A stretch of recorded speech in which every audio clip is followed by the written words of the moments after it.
Okay. We're all hosting. We're all hosting. We're all one. We're all hosting. Hey, everybody. Hello. Hi. How are you doing? We're Troop PS48.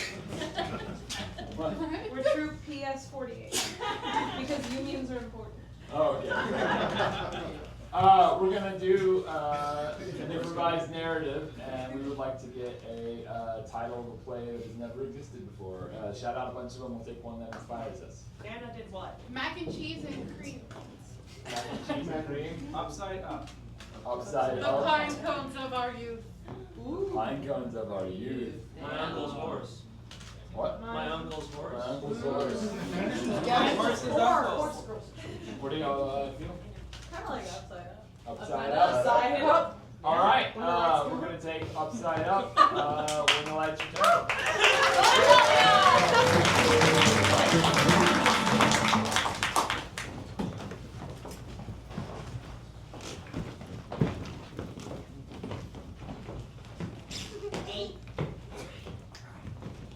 Hello. Hello. Hello. I've been looking for you. I thought you had. Yes. I've been waiting on you. Oh, really? I'm not late, I don't. Well, we're here now. No, we don't need to worry about that. Why are you late? Because I was trying to figure out what my accent was gonna be. That's true. At accent janitorial school, you gotta have a cool accent. Yes, you know, people don't like you as much if you're not kind of You just fun. Yeah, you gotta have a kind of fun to you. Fun. A fun vibe. And nothing's Yes. more fun than a put on accent. Yep. Yep. Anyway, I also need to talk to you about our cousin Go on. Richard. Go on. He's not been on the the Upside up. upside up. He's not on the No. upside up. He's on the upside down. Yes, Richard, honey. Richard. Yeah. Yes, mother, yes. Dark mother.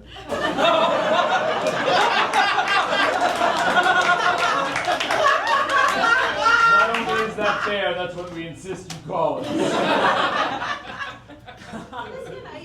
it seems like you've been feeling a little blue is all. I can sense the pain within you as it mirrors my own. And you know that you're composed of, half light, half dark, half happy, half sad. Half Half And up, half. down. half up, half down. Half up, half down. That's the problem, mother. That's why I'm so blue. I feel like I'm stuck in limbo. No idea where I should place myself. Little too far. See what I mean? Sure, of course, but it's not all nature. Right. There's a lot of nurture in your life. And we've done a pretty good job of nurturing, we feel like. Dark mother. She gave you wire monkey and I gave you cloth monkey. Together it's a social experiment. Yes. You're right. When I played with Wire Monkey, I did have almost as much joy as when I played with Cloth Monkey. Richard, you need to make friends. You need to find love. You need to expand your horizons. I understand, Dark Mother. You've become so wise now and way less brutal and vicious and With age and leisure time, I've found myself reading self-help books. It's a lot of pottery. And a lot of pottery. You'll notice all the new plates in the kitchen. yes, I did. I made those. I should have said earlier that I was impressed. That's a valiant effort, Dark Mother. Yeah, they're beautiful. You have to hand wash them. Okay, well, Mother, where can I go? Where can I go to find friends and a path and? Oh no. No, wait a minute. No. Yeah. No. Yeah. No. Yeah. We're all all thinking the same thing. Yeah. The demolition derby. Yes. I've enrolled you in a class in the demolition derby down the street. Construction destruction. Well, I agree with you. Both. And so I will go to the demolition derby. Great. And before you go, little kisses.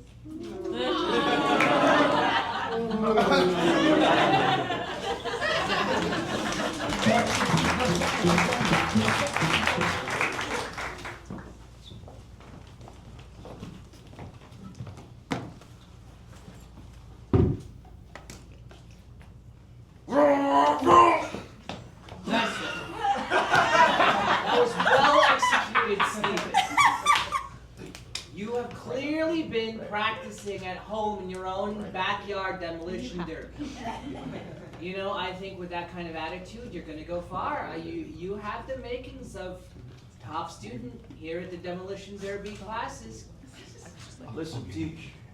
All I ever wanted was to make myself proud. Yeah? Do you feel proud of your work, Stephen? Funny you should ask. Why is it funny? Because the answer might surprise you. The answer is no. That doesn't surprise me, Stephen. Think about the way you phrase the question, your tone of voice, and the far-off look in your eye tells me that you're not proud of yourself, you're not satisfied with your own work. Now this is actually kind of shocking for me to hear this. Because in my mind, my perception was that everyone else thinks I'm great and I'm the only one who's doubting myself. And so now that you're telling me that you could tell that you were aware of that doubt, everything's crumbling. Stephen, I'm gonna get out. Careful of the 6-foot step down.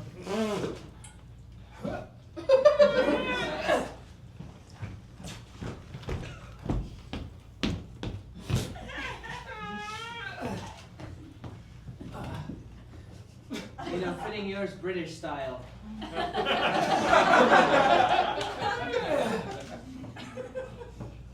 I'm your teacher. It's my job to look out for these things. I know, Professor Crashmore.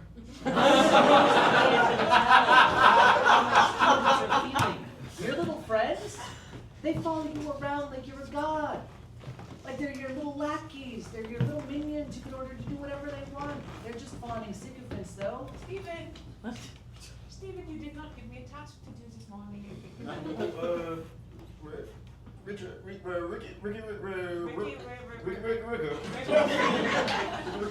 need a task to do. Well, if you're gonna do something, you might as well clean the tires of every car in every building in this facility. Stephen, does that make you happy? No. Stephen, I only do anything to make you happy. You think this could be the start of some kind of positive relationship in my life if I adjust it in a better direction? I think so, yes. I think you need to make an actual friend. I think you need to live for more than just the pride in your own work. I think you need to experience love and loss and joy and heartache. I'm probably the only guy who goes through this kind of thing. 113 Destruction Avenue. Sorry, I actually dropped you off at Yellow Card Avenue. You'll have to walk around. Hi, Hello down there. We're in a monster truck. Hi down there. Oh, yes. Yeah, I was gonna ask if I'm in the right place, but clearly I am. Yes, are you one of the new students? Yeah. What's your name? Great question. What is my name? Richard. The name's Richard. Richard, huh? See, that's part of the problem. I don't even know myself, so I came to the demolition derby to find it. Great. Oh my God.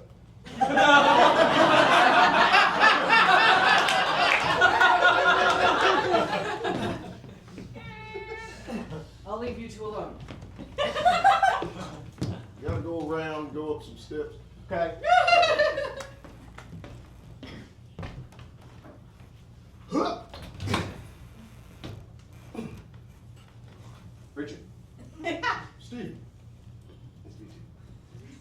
No, that's all right. I've never, whatever that kind of greeting is, I've never done that before. What you do with the greeting? Picked up some things in my day. We're already on our way. Hey, are you also brand new to this school, or you've been here a while? 4 months. Sick. Sick.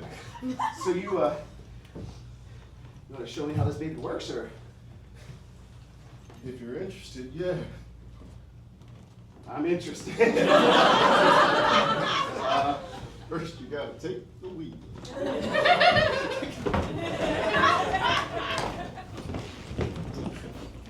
What are we gonna do? What are we gonna do?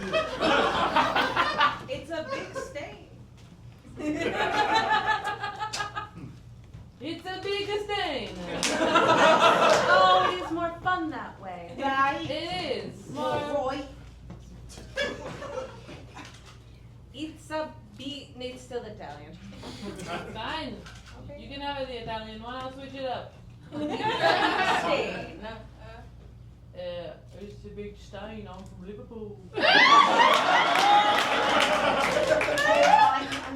I'm from Texas. We can clean that up for you. And I'll do an American accent.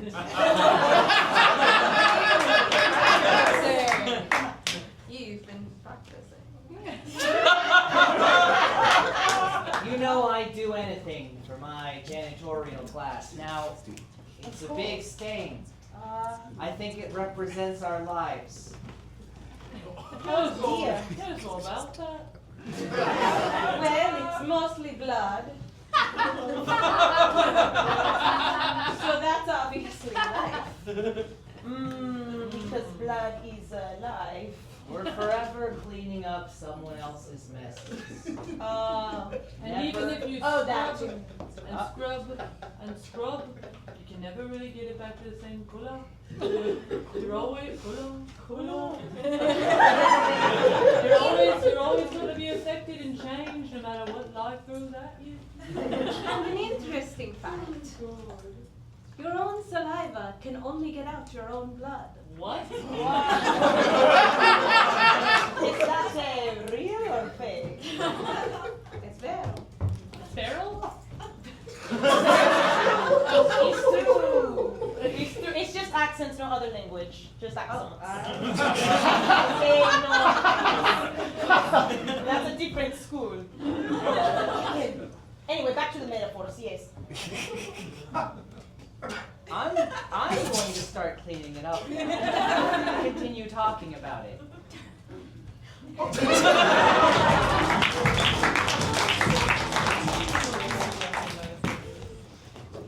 Mother, Yes.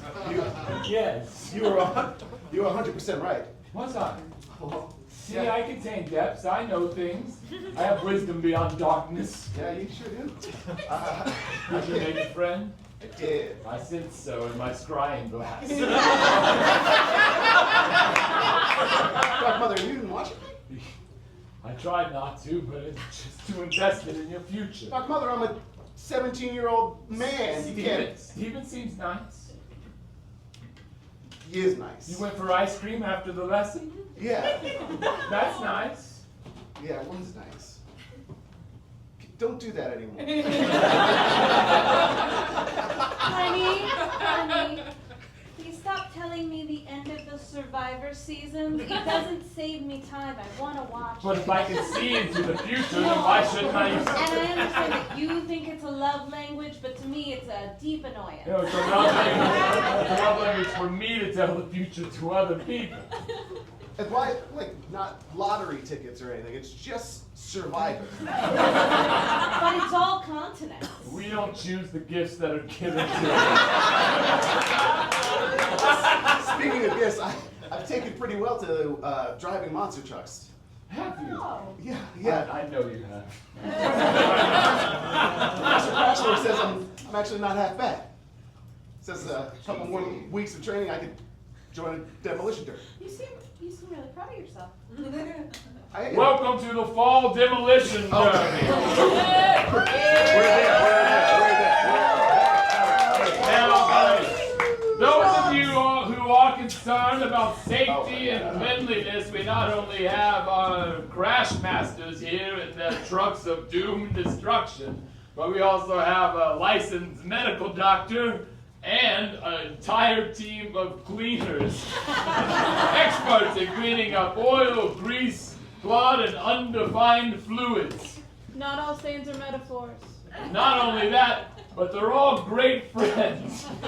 For the social bonds they form are even more important than the skills they learn. Next, right! Well, I didn't mean to go off on that tangent. You're here for destruction!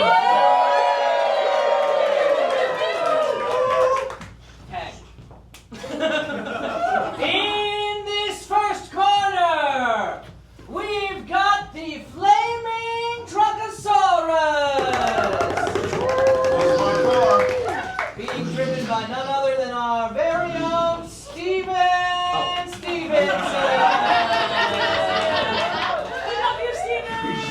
We're also pleased to introduce Metal Jaw! Being driven by a new Demolition Academy student, Richard. He's joined by the Venom Sting, a snake-themed monster truck. Oh, no. A third monster truck. And Venom Sting, a dark horse in this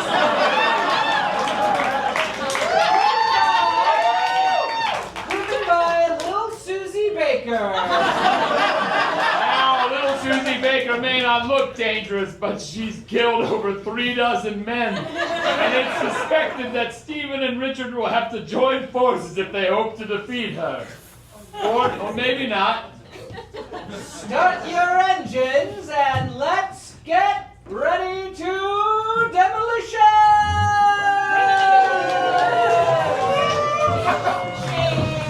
And thank you for not telling In slow motion, probably. Steven, I got you on CB radio.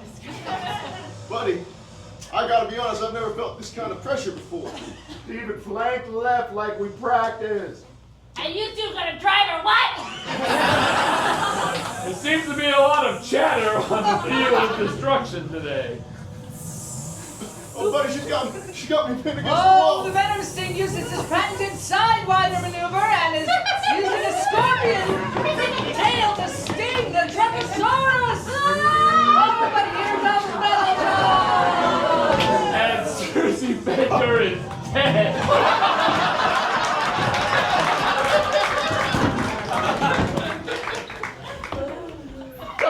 You said you didn't want to know the future.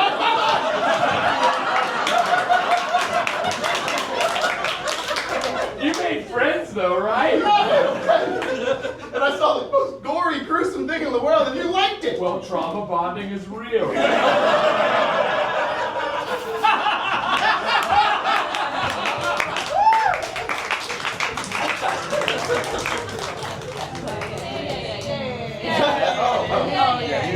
Oh, I guess That's our show!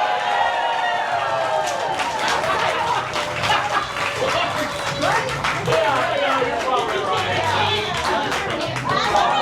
We're gonna let the improvisers sit down for a few moments. We're gonna tell us a little bit about what they're thinking, and then that'll be the end of it. Thanks, Jessica. We're getting there, guys. We're getting there.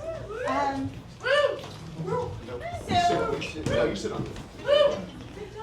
You guys are all amazing people. You've made it through 48 hours. We'd just love to hear like what you got out of this in maybe like a minute and a half, like each, not all together. That would be a lot. So yeah, let's start with Marissa here. Oh. Can you give us a little? No, thanks. No. Let's start with JR here. I got the most important thing anyone can get out of something like this, which is an appreciation for the sense of community that exists all around us. We couldn't have done this without each other, without the amazing team of people who've been supporting us all, without the incredible and extraordinarily persistent and resilient audience, without the hundreds and hundreds of people that it takes to make anything happen in this world. And besides that, I got to have a good time, a fun time with my pals and my buds, and it was really nice. I'm gonna cry in a little bit. Okay, we can go backwards now and then keep it going. If you want. Yeah. I just didn't want to go first. I think I responded within about 4 minutes when Mariah asked me, because I don't know. I love improv. I love goofs. I love friends, and but this the past 3 years I've done this is the happiest I've ever been, really. And so much of that is because of the people that not only like put on this marathon, but that you just see every day here. Like the fact that you can walk in and sit down and read a book and not read any of that book. You're talking to Seth and you're talking to your friends and you're talking, and it's just, there aren't that many places like that anymore, and people try to destroy them every day, and I have so much faith that that won't happen here. Also, I had so much fun.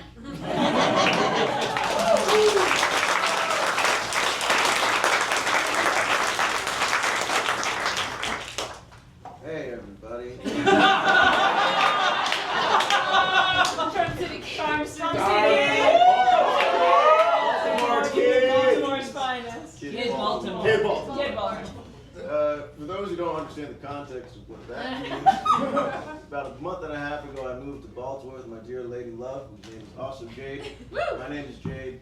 Well, if you didn't know that either, that's a big tangent. But Austin has always been my hometown. It's where I grew up. I found about this place, this Hideout Theater, where we are currently. Correct. 48 hours. About a year and a half ago, 2 years ago, something like that. And to reiterate what Miss was already hitting on is the idea that so often during my weeks here and the time I get to spend with my other friends in South Austin, coming to the theater and doing all these different things, I just have the thought so often that, oh, this is all you really need. This whole little shebang that people have. I could also speak. Okay, got it. Wow. Save your voice. That's so Because we smart. have 48 more hours. Yeah. Yep. And my train of thought. Welcome over. This Just is a all, moment this is ago. all you need. The thought I had often had, just thinking about walking away from any event at this place is like, this is what people find themselves so often looking for, when people feel that, those,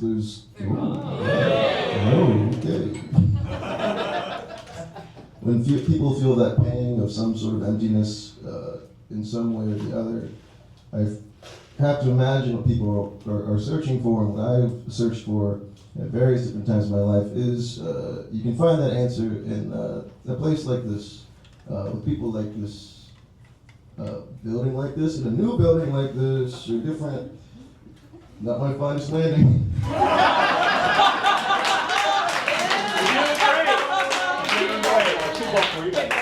All the same, I'll say, I'm so greatly enjoying my new life out in Baltimore with my lady love, Lady Jade, who I did a 6-year-long distance relationship with, and now we're together over there. Yeah. She also did this thing where she scheduled an email to me every hour of the marathon. Just these nice little, beautiful little messages. Big fan of her. Oh, there you go. She's up on the screen. Thank you. All to say is I built this new life with her. I feel so comforted by the fact that I already know this community and this home exists here and will continue existing here. And this marathon reiterated that.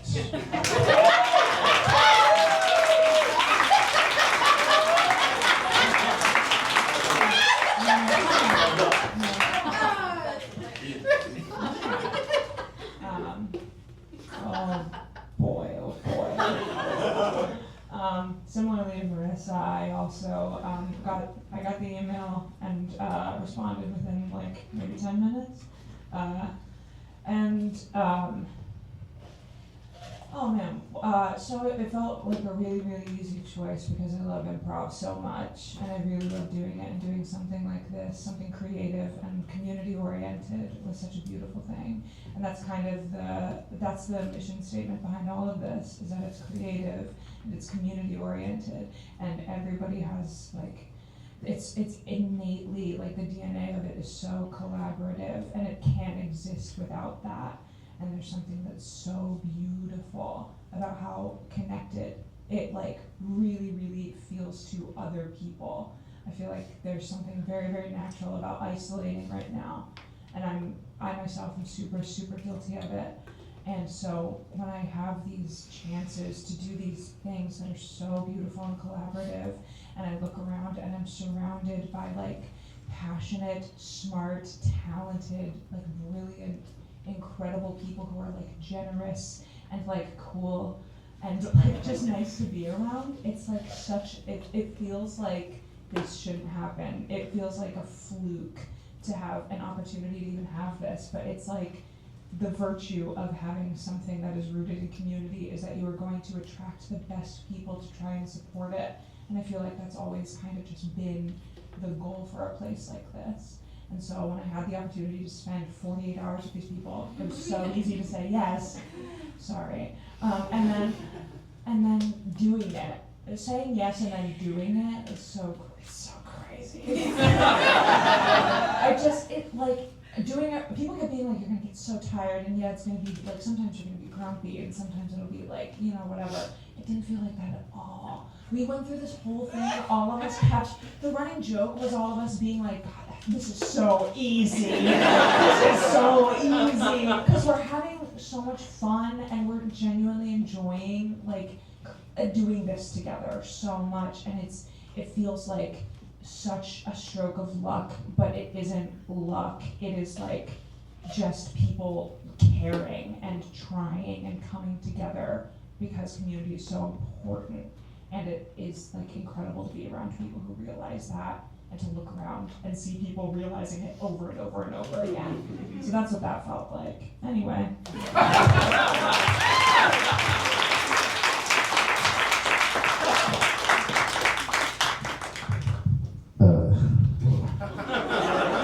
Some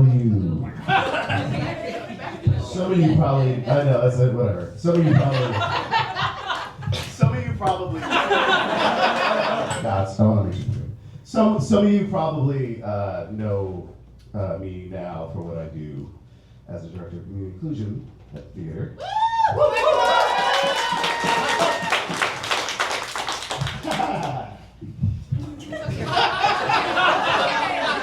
You can do it. Yeah. And We love you. yeah. And that's a lot of work.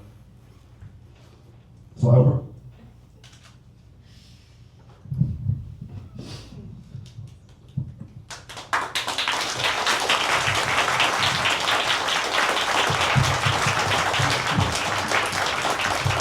I care about everybody here so much. And I want everybody here to have that. Have a place. We're together. We have our different languages, our different colors, our different genders, our different hair.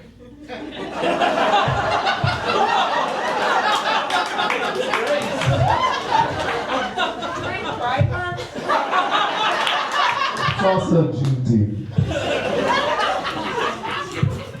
But with all that work, you lose some joy in the improv. I came in 2020, a month before the pandemic, and I was so jazzed to fucking do improv, and then the world exploded, and I had to do it on a computer, but I did it on a computer. And so to be here right now is fucking mind-blowing. But I lost the joy a little bit because improv became work because I wanted to take care of everybody else. And I enjoyed that so much.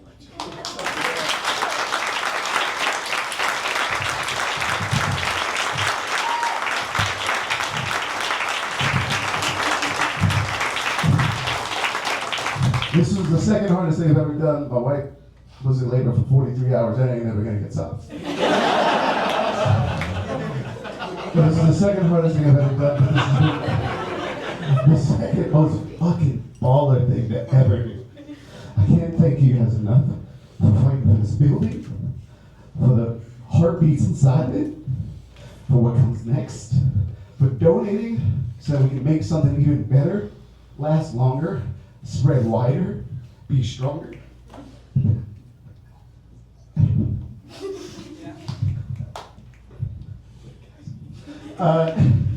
And I just can't wait to remain the director of this inclusive community for as long as I can fucking breathe, bro.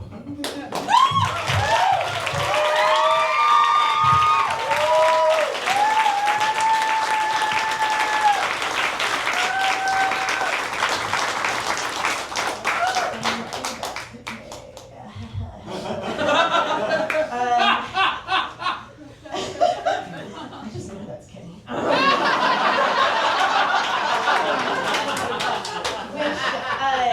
Yeah, one of the things that I find hardest in life is crying in front of people, but I sign up to not sleep, so here I am.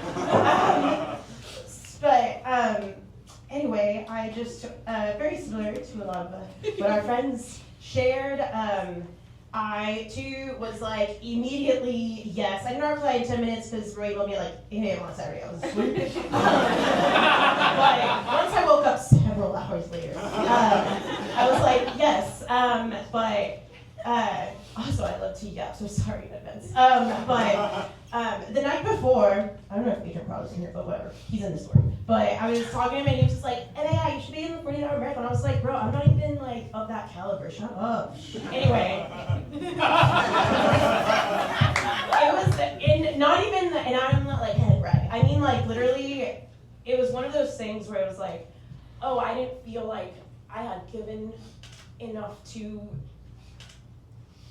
Oh my god, now I can't breathe. Okay, like I thought, when I was just like, no, I don't think I've given enough back to what was given to me yet.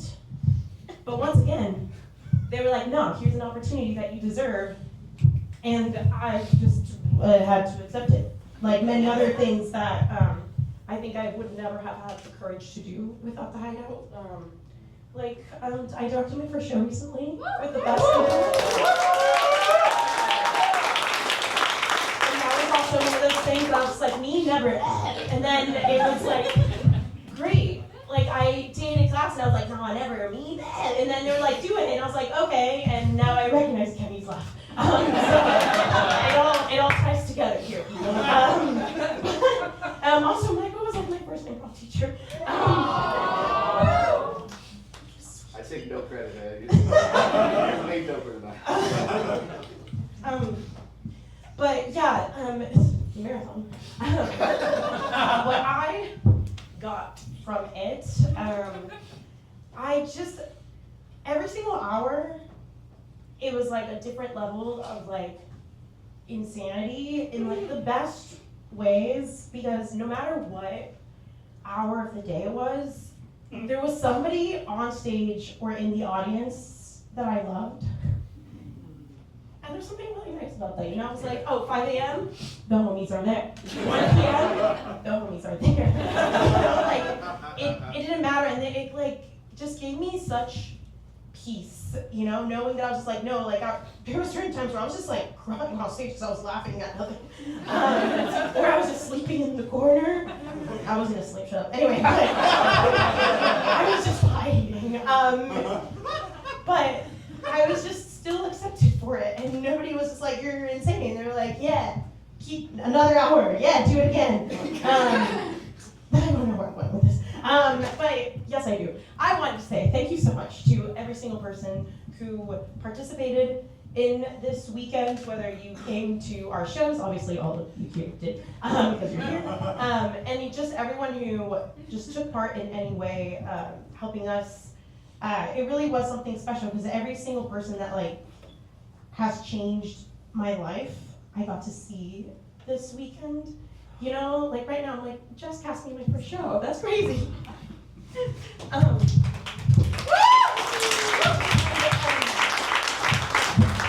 just like reminded of all those things. Like every hour, it's just like, oh, it's like this beautiful, wonderful, supportive person that I got to enjoy this with. Lahari sitting next to her. I can't even get started on that. Okay. Yeah. Okay. I'm gonna wrap it up now because I'm just gonna cry for the rest of the hour, I think. But these are some of the best people, literally ever. And I'm so grateful that I got the opportunity to spend all hours of the night with each of you, and each of you, and each of you on the internet. Shut up. Because also, okay, last thing. Because also, we would I would get notes from people or texts from people just throughout the weekend, and I was just the most supportive besties. They were like, I saw you on Twitch, keep it going. I was just like, oh, I thought I was, okay, yeah, no, I can do more British voices, sure, thank you. Or whatever I think that sounds like. So, yeah, just love all around. Thank you so much. I would not be who I am without this community specifically, and so I know that no matter what building we are in, that community will continue on. And okay, now I'm done. Thank you.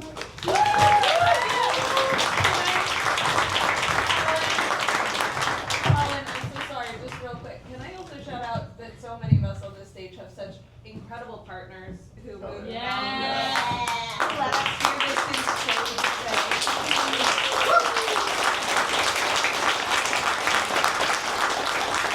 who volunteered or did solo childcare or who have just been here at all hours, who did shows. I mean, it's unbelievable the amount of love that I think everybody on the stage has in their lives, both from the community but also from some incredible people.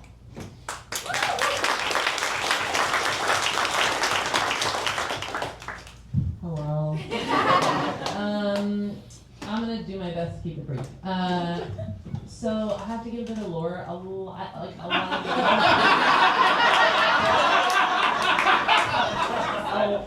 I'm in favor, yeah. Yeah, a lot of y'all don't know me, which is killer, which is great. It's also very humbling at 3 a.m.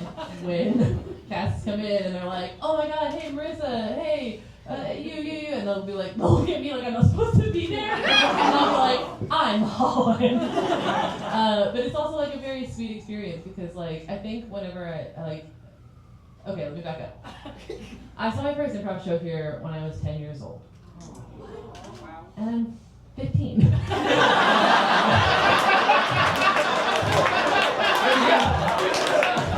I'm 34, so this is a long time ago. My dad was a jazz musician. He has now passed, but I was very close with my dad. And he used to play in the coffee house. This was in 2001. And he snuck upstairs one Saturday night and watched a little bit of Maestro and came home and immediately told me that he was like, I found something you'll love. We're going the next time we can go. And I lived out in Jonah, Texas, which is past Georgetown. So it was a very big deal in the 2000s to drive all the way here to come see an improv show. And the first time I saw it, I remember being upstairs and watching Maestro and thinking, I didn't know adults could do that. And that is what I want to do. I want to be doing that on stage all the time, whenever, yes. At the time, they didn't have kids classes. You couldn't start until you were 18. And so for 8 years, we would just come all the time and watch shows.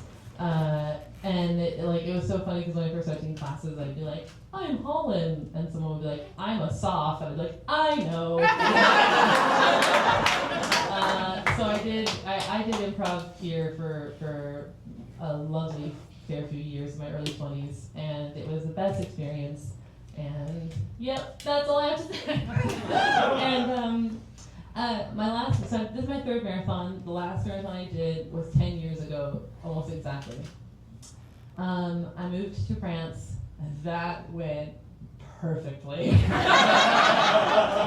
notes, everything worked out. Everything did work out. I met my wife. My wife is Scottish. We now live in Edinburgh, and we're very, very happy.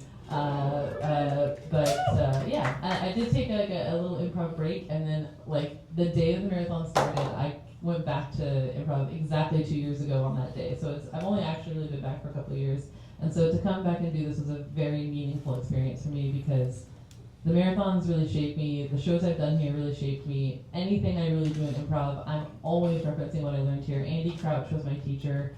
Like Roy was the person that cast me in my first ever main stage, which was Austin Secrets. A little commotion for Austin Secrets.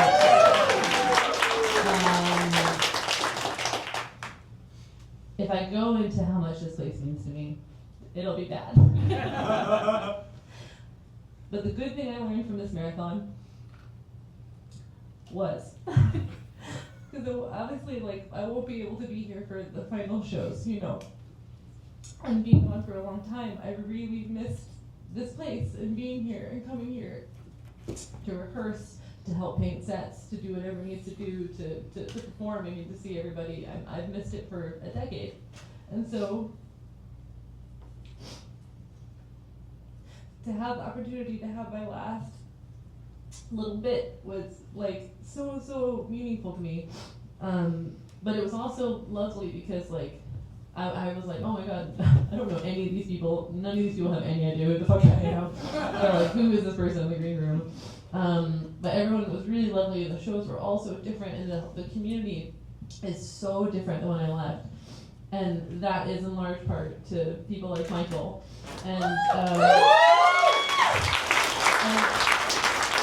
it's really like so much better. I mean, it's not like it was awful or anything, but like it's lovely to see how much it's grown, and it's lovely to know that like no matter how much time passes, no matter who leaves, who starts up again, whoever saw the marathon this weekend for the first time, this person seeing improv, and they're like looking up at how do I do this, the place does matter. I'm not one of those people who's like, who gives a shit, It does matter. I remember coming here as a child, it does matter. It's good that we pay like homage to it and we hold on to it, we say goodbye. But the place, like, it holds us, right? We are the keepers of the keys. Yes. We are the ones who, the improv is in us. It's not necessarily in the walls. It kind of is, and it hurts to say goodbye, but like, having seen the community continue over the last 10 years, this marathon, by the way, was the easiest marathon I ever did, because my body like was so excited to be here that it would not let me sleep. So I think I slept a total of like 10 minutes the whole weekend, because like every show I was just like right on the sides watching it. Even if I wasn't like on stage, I was so keyed up and so excited because it's just y'all have grown it. It'll continue. So like I did not cry nearly as much as I cried last time. Last time I was like a wreck, but this time like I really think it's gonna be okay. It's going to because it has to. Look how many people are here. Look at all the lovely things. We have to see what else you guys can do. So it's not gonna go away. The place you'll move places, but take it from me. You can move places, but it'll be alright.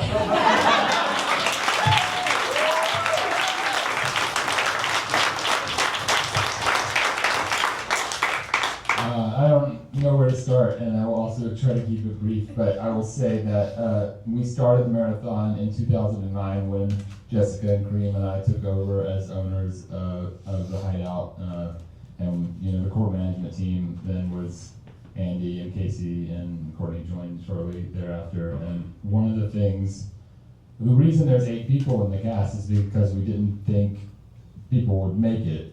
We thought by the end of the marathon there'd be like 2 people left, so we'd better start with 8. And we started with 40 hours, and we added an hour each year to keep up the spectacle of it. And then at some point we were like, we have to stop. And that was my call. We stopped at 48 because of that. That's not important. I just wanted to tell you that. But the reason no one quits is because of the incredible support of the community, and it's a perfect metaphor for what goes on every single week here. And I will tell you, every year I'm mostly doing admin on the marathon and making sure that it goes and keeping track of it that way. And it's a stressful job, and it's a testament to the community that I felt this way going into it, and I still feel this way now. I dove into the marathon this year in part because it sounded easier to do than to admin. And I will tell you, even compared to, the last time I did the marathon was with Holland 10 years ago or whenever it was. Further back. Yeah, and so I'd only done 40 and 43 before, and it was so smooth from the inside. Never once was I worried that something wasn't covered, and that's in large part due to Diego was a fantastic.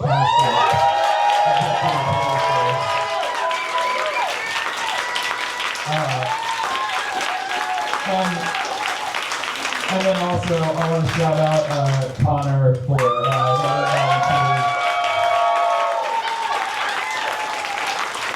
Like Jessica and I Jessica many years and me last year have run the volunteer signups ourselves, and we always went into the marathon with only like 75% coverage at best.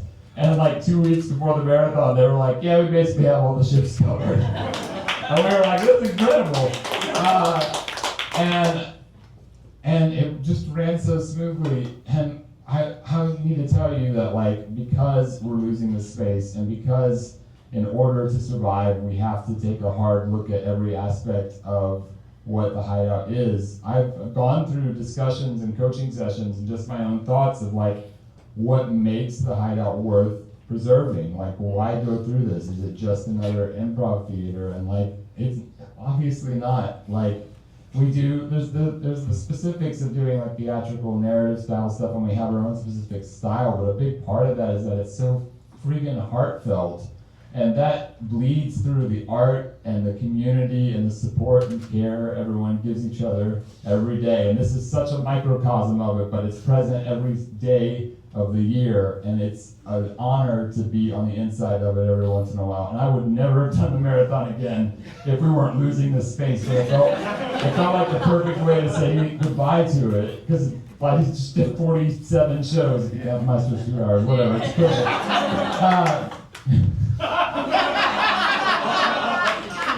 And when I got the email I sent myself, I responded.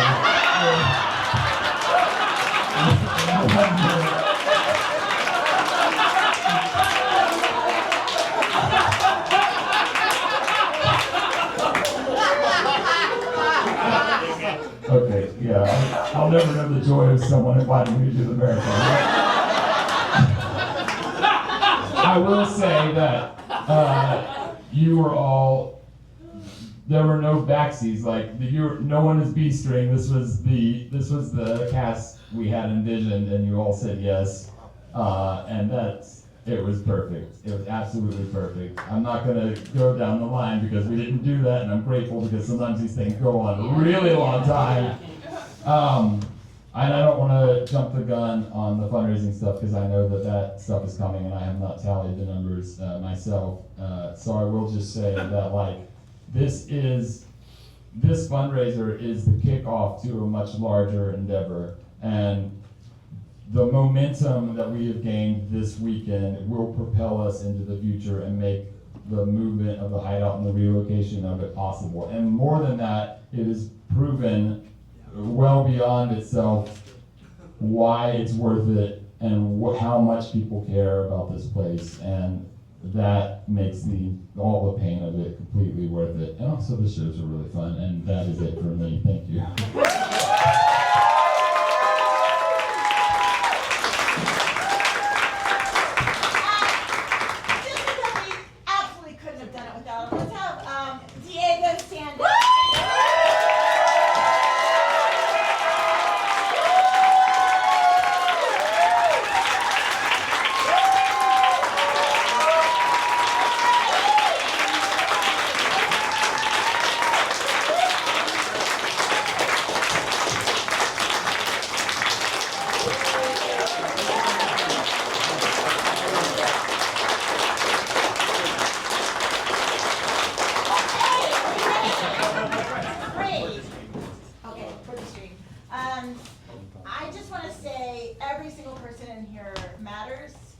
all count. And we did, you know, when we got the news, we all got drunk. We found out that we lost, and we went out and got drunk. And there was a second of like, is this it? And I'm so sorry. And you guys are the reason that we just kept going. You know, you're the reason that we just got drunk and then got up the next day and we're like, let's fucking do this. So thank you so much for showing us how important this is to you, because y'all showing how important it is to you means that it's really important to us as well. And thank you guys for giving your hearts to this, because that's what this is. This is all heart, this is all being with other people, and this is all making sure that things work. I don't want to say that money is a good way to show love, but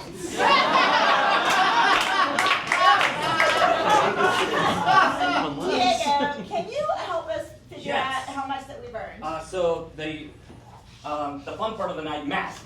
These were here. Yeah. There we go. Sorry, I There we go. have Go for this one.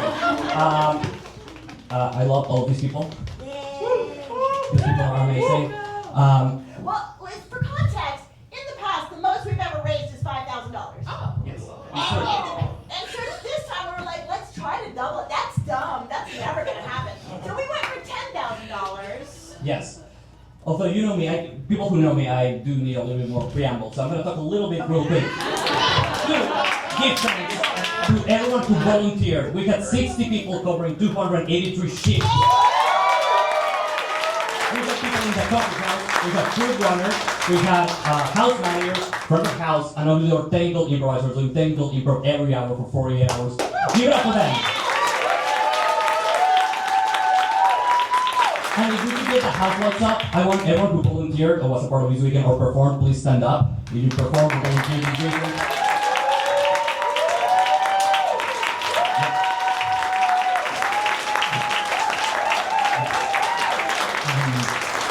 And thank you, everyone who attended and donated. We really, really thank you. I think there's people here. I saw someone with 21 stamps, 21 hours on a 48-hour marathon. 41, there we go. You have 41 too. Thank you. With that, Adrian, fast marathoners, can you show the number to the people here, and then let's have Roy and Jessica announce the number.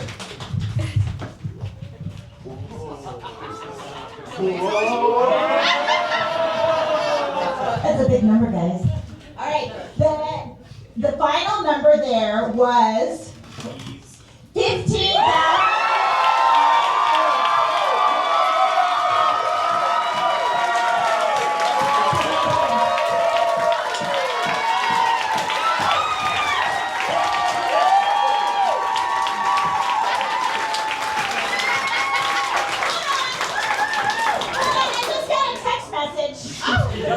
Wait. And I know it's really rude to read a text message on stage. Like, what a rude thing to do. But in this text message, it won't come in until Monday, but in this text message, a very important person who we love very much has just donated $5,000. So guys, we got to $20,000.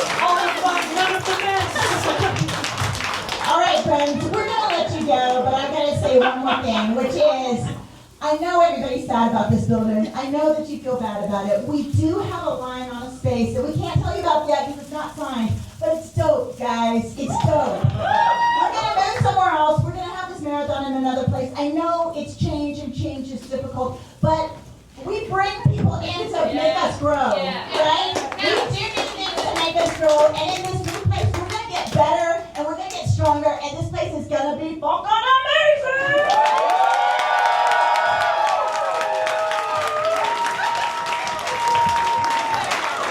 It's also worth mentioning that the fundraiser has not stopped. It's only going to grow. There's a QR code right there. Ladies and gentlemen, that is it for the 48-hour marathon.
Cheers.